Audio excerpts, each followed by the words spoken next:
Hello, fellow truth seekers, bringers of light, empaths, all of those lovely titles for people that are positive and just searching for their own inner truth and being the best versions of themselves. Welcome to the craft of living.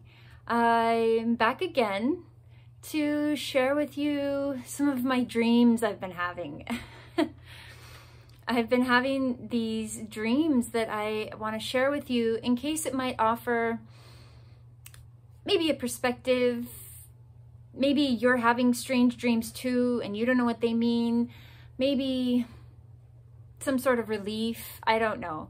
But I'll start with the one that I had last night. And these kind of are reoccurring dreams, which I feel like are a symbol of your intuition speaking to you or trying to get a message across to you. And since dreams are very metaphorical, it can be a little difficult to interpret them. And I must say I am not a pro at interpreting my dreams. For the most part, I will get a repetitive dream again and again and still be like, I don't know what they're saying. But I've had some recent revelations lately and I just wanted to share those with you. So I'll start with my dream last night. This dream I've had again and again and again. And since COVID started, I am no longer working in the career I had prior to COVID in 2019.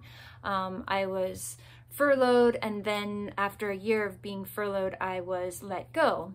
So I have these reoccurring dreams of going back to work. And I guess it adds comfort to me because it's the only thing my brain knows how to find security in this world, because I had a very niche skill set that it was a very niche skill set. So I can't just go, oh, just go get another job. You know, it was very niche, and most of those positions are no longer available as they are taken up already. And so it's left me in this kind of no man's land, and it's sprung me on this journey to really find financial sovereignty unto myself so that I'm not relying on other people telling me what to do and how to act and what to wear and what medical procedures to undergo. So I'm in that stage of finding my own strength and power. But this dream I was having, I had a full schedule of clients at my old workplace. And actually it was actually a new workplace that I had found that was in my old line of work. And I had a full schedule of clients that day, and I was super excited because this meant security and financial stability, and I was very excited about that. And when I went into this new place that I hadn't worked before, but it's in my same line of work, I had my first 2 clients and everything was great. And then when it came to like my 3rd and my 4th client that were booked back to back, I didn't have the supplies that I needed. And I couldn't find the supplies that I needed. And so I told my client to wait, just hold on just a minute. Let me go get the supplies that I need for you. So I went from room to room within the establishment looking for some extra backstock of supplies that I needed. You know how dreams are, they don't make sense, right? So I went from room to room looking for the tools that I needed to perform my job and my service. And I wasn't finding it, and I wasn't finding it. I went to the next room and I still wasn't finding it there. And so finally I told them, okay, if you're willing to wait, and they were willing to wait, I'm gonna go over to our neighboring property and I'm gonna go look for my supplies and tools that I need to perform my service to you, and then I'll be right back. And they're like, okay. And so I took a shuttle and I went over to our neighboring property to go and look for these supplies that I needed to do my job. And as I was going over there, I noticed that it started to get really dark in the sky.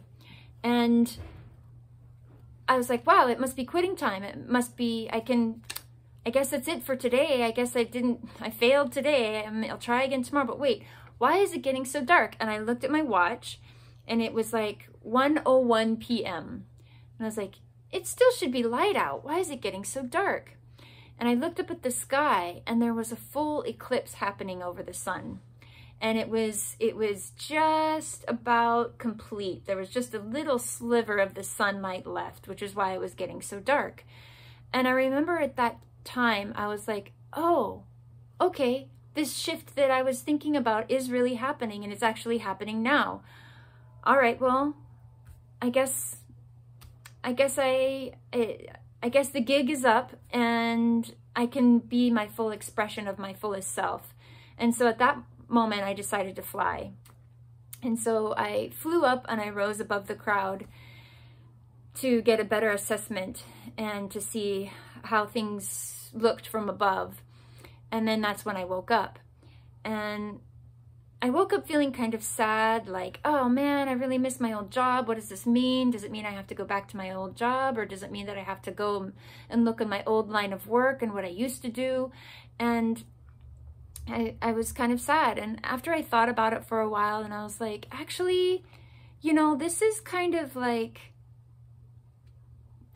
symbolic. So it was me trying to go back to what my brain knows is security. My brain can only look to the past for security. It can't ever know what's in the future. Only your heart and your soul and your intuition knows what's in the future. And so it was my brain going back to the last thing that gave me security. And I went back and I looked at security, and it was me wanting to go back to a time period that I knew how to do things. I knew things were predictable, and I was finding that spirit was trying to tell me, no, this is not going to work for you. You're not going to have the supplies you need because this is not the direction you need to go. You're trying to go back to the old world, and that's not where you need to go. You're not going to have it's not going to be smooth. It's not going to be effortless. And this is just as a side note, this is a reoccurring dream. I have this reoccurring dream, the same thing, minus the eclipse and the flying part. That was the new thing. But I have that reoccurring dream where I go back and nothing works out. I'm late. I show up naked. I don't have the supplies that I need. It's always something in my way, an obstacle in my way. And that's why today I kind of had this revelation. I was like, okay, it's me trying to go back to what I know.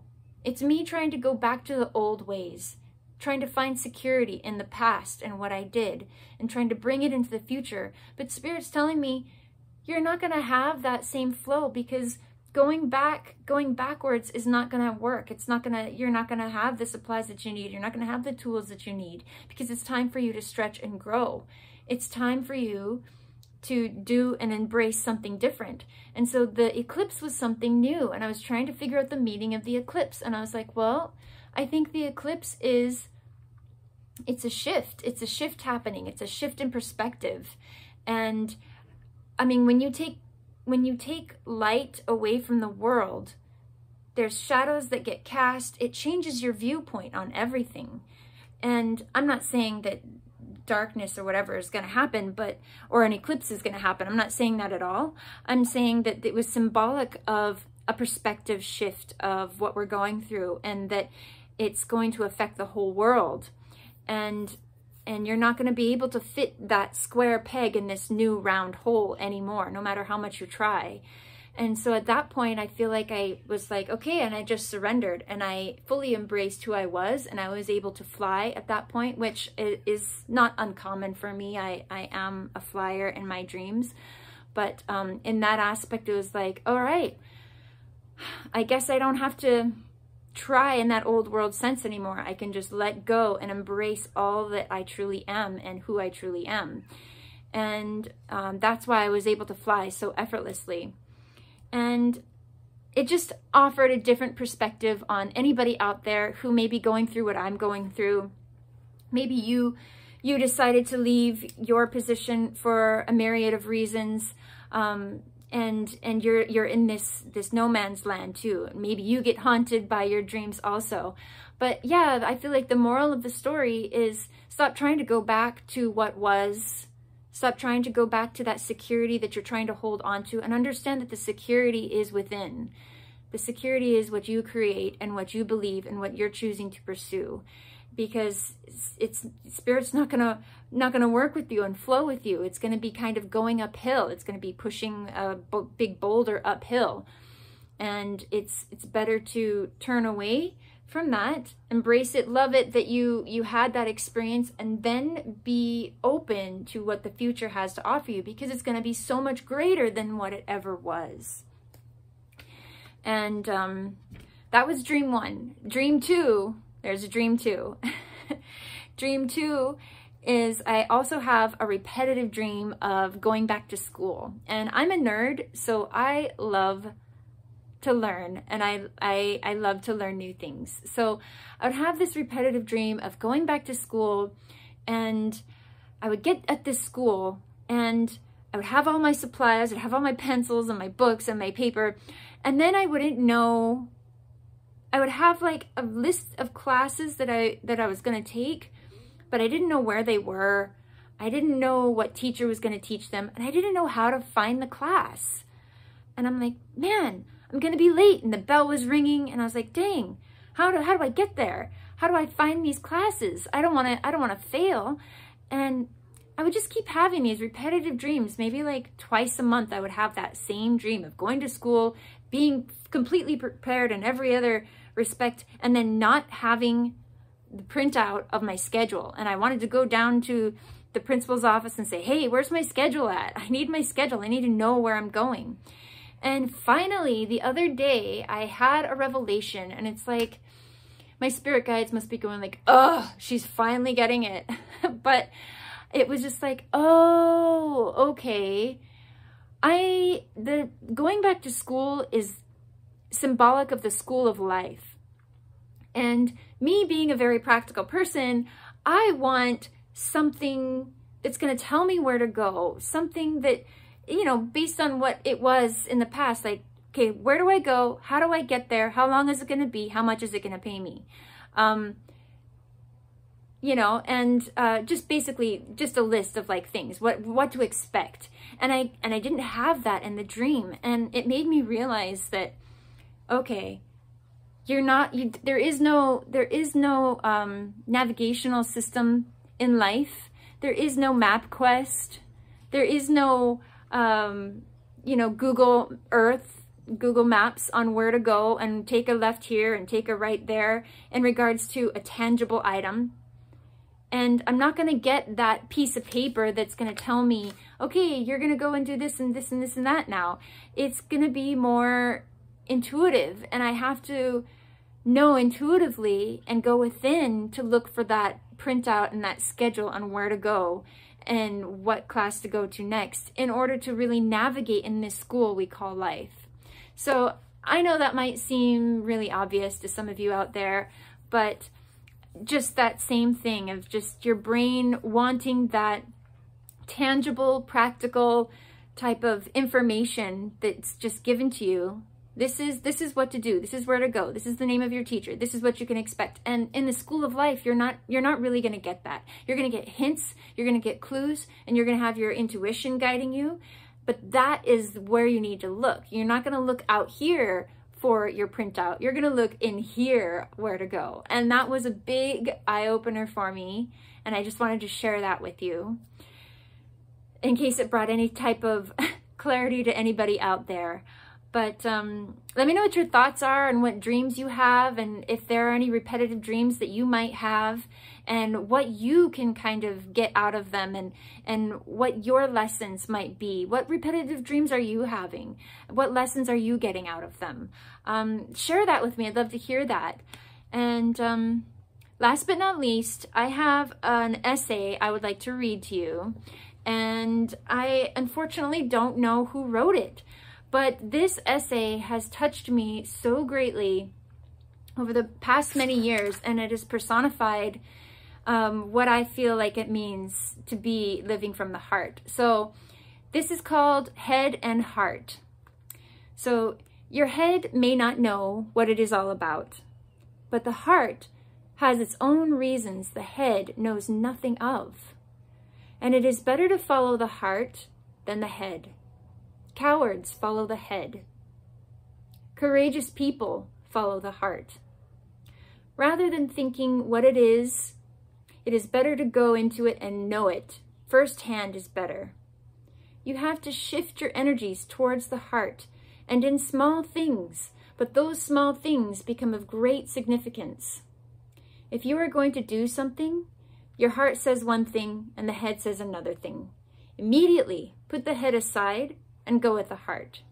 It will not be easy because the head will shout at you and will drag you, and simply don't listen. Simply go with the heart whatsoever the consequences. Suffer, but go with the heart. The head will say, "Look, I told you, now you are suffering." But then too, it is better to suffer with the heart than to be comfortable with the head. To be comfortable in the head is to be dead. To be uncomfortable with the heart is to be alive. Life belongs to the heart.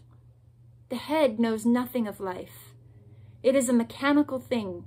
It is just a biocomputer. And it cannot decide about anything new. It can only decide about the past. It can decide about old experiences. It is repetitive. Only the heart can decide for something new. The heart is creative. The head is repetitive. The heart is innovative, explorative, adventurous.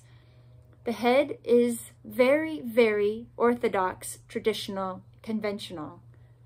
The head is never rebellious, and life is a rebellion. Only those people live who live moment to moment in rebellion. So just listen more to the heart, that's all, and go with it. That was the end. I don't know who wrote that. If any of you think that sounds familiar and you know the author, please let me know. I would love to give that person credit. I love the part about the head being a biocomputer, which is so true. It's only the heart that can see and feel into the future and lead you to a new choice and a new option that you never knew was available. Your head was like, no, it wasn't going to work. And then your head was like, it's working. Watch this work. And it's a beautiful thing. And like I've always said in the past, I know that essay had a completely different message, but I believe there needs to be a symbiosis of the head and the heart. Not a shunning of the one or the other, but we can become the greatest navigators with our head and our heart combined. And that's my message. Combine the head and the heart and the intuition. That's all one operating system flowing smoothly. I believe we are heading out of a time period of the masculine energy of left brain, methodical, logical, linear type of thinking, and we're moving more into the divine feminine and the divine type of right brain, creative, innovative, expressive, feeling, emoting, that type of thing. But I really believe that it's integrating both halves to make a whole. I really believe it's integrating both halves to make a whole. Let me know your comments. If you like the essay, if you have dreams of your own that repeat, let me know what your thoughts are. And thanks for checking in here today. And till we see each other again.